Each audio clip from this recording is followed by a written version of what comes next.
یہ آل India radio سری نگر ہے۔ اردو خبروں کے ساتھ میں محمود احمد۔ بالی میں G20 سربراہ کانفرنس کے اختتامی اجلاس میں کل بھارت کو G20 کی صدارت سونپ دی گئی۔ انڈونیشیا کے صدر نے وزیر اعظم نریندر مودی کو علامتی طور پر G20 کی صدارت سپرد کی۔ اس موقع پر اظہار خیال کرتے ہوئے وزیر اعظم نے کہا کہ ہر بھارتی کے لیے یہ ایک فخر کی بات ہے کہ بھارت G20 کی صدارت سنبھال رہا ہے۔ انہوں نے کہا کہ بھارت ایک ایسے وقت میں G20 کی صدارت سنبھال رہا ہے جب دنیا جغرافیائی، سیاسی کشیدگی، اقتصادی سست روی، خوراک اور توانائی کی بڑھتی ہوئی قیمتوں اور وبا کے طویل مدتی اثرات سے جوجھ رہی ہے۔ انہوں نے کہا کہ بھارت کی G20 کی صدارت سبھی کی شمولیت اور امنگوں والی فیصلہ کن اور اقدامات پر مبنی ہوگی۔ وزیر اعظم نے کہا کہ G20 کو عالمی سطح پر تبدیلی لانے کا ایک وسیلہ بنانے کے لیے کوششیں کی جائیں گی۔ انہوں نے کہا کہ بھارت مختلف ریاستوں اور شہروں میں میٹنگوں کا انعقاد کرے گا اور ہمارے مہمانان بھارت کے زبردست تنوع، جامع روایات اور ثقافتی گوناگونیت کا مکمل تجربہ حاصل کریں گے۔ G20 کی اگلی چوٹی میٹنگ 9 اور 10 ستمبر 2023 کو نئی دلی میں ہوگی۔ مڈوا کشتواڑ میں ایک دلدوز سڑک حادثے میں 8 افراد جاں باک ہو گئے ہیں۔ پولیس ذرائع کے مطابق یہ حادثہ کل شام اس وقت پیش آیا جب ایک ٹاٹا سومو گاڑی جس میں یہ افراد سوار تھے مڈوا جاتے ہوئے السیا روڈ پر ڈرائیور کے قابو سے باہر ہو کر گہرے رینی نالے میں جا گری، جس کے نتیجے میں گاڑی میں سوار 8 مسافر موقع پر ہی لقمہ اجل بن گئے۔ مہلوکین میں 4 خواتین اور گاڑی کا ڈرائیور بھی شامل ہے۔ ضلع ترقیاتی کمشنر کشتواڑ نے شعبہ خبر کو بتایا کہ ریسکیو آپریشن کے دوران سبھی لاشوں کو PIC مڈوا پہنچایا گیا، جہاں قانونی لوازمات پورا کرنے کے بعد لاشوں کو ورثے کے حوالے کیا گیا۔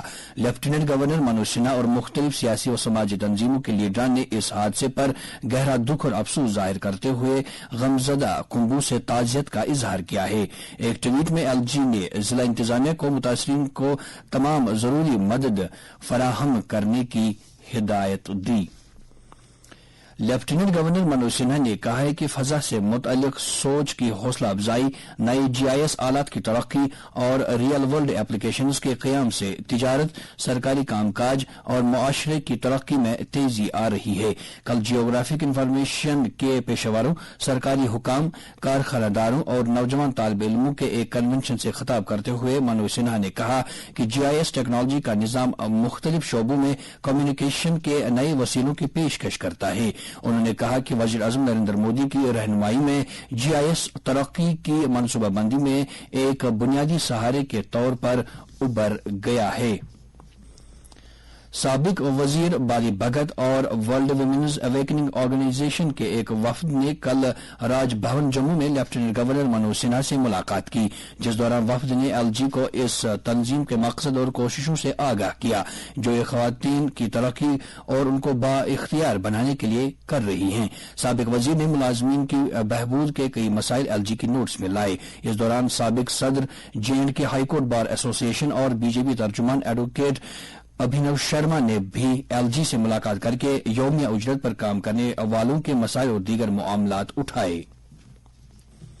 Chief secretary doctor Arun Kumar Mehta نے کل متعلقہ عہدیداروں کی ایک میٹنگ کی صدارت کرتے ہوئے تمام اربن لوکل باڈیز سے زور دے کر کہا ہے کہ وہ جلد ہی منعقد ہونے والے مائی ٹاؤن مائی پرائڈ کے دوسرے مرحلے کے لیے پوری تیاری کریں۔ انہوں نے اس اربن آؤٹ ریچ پروگرام کے دوران افسران کو حال ہی میں اختتام پذیر ہوئے بیک ٹو ولیج پروگرام مرحلہ 4 کی طرح ہی تندہی سے کام کرنے پر زور دیا۔ انہوں نے لوگوں کو فراہم کی جانے والی خدمات میں بہتری لانے کے لیے کہا۔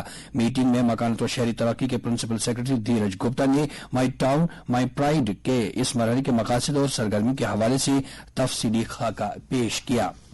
اسٹیٹ الیکشن کمیشن نے DDC حلقوں درگملہ کپوارہ اور حاجن A بانڈی پورہ میں دوبارہ پولنگ کی تاریخ کا اعلان کیا ہے جو 25 دسمبر کو منعقد ہوگی۔ واضح رہے کہ ان حلقوں کی گنتی الیکشن اتھارٹی نے روک دی تھی اور بعد میں ایک حکم نامے میں ان حلقوں کی ووٹنگ کو کالعدم قرار دیا گیا تھا۔ اتھارٹی نے حکم دیا تھا کہ دونوں DDCs حلقوں میں اہل افراد کی فہرست تیار کر کے دوبارہ پولنگ کرائی جا سکتی ہے۔ اور اب درجہ حرارت سری نگر میں رات کا کم سے کم درجہ حرارت 1.2 ڈگری سیلسیس جبکہ جموں میں رات کا کم سے کم درجہ حرارت 8.7 ڈگری سیلسیس درج کیا گیا۔ اس کے ساتھ ہی خبروں کا یہ بلیٹن ختم ہوا۔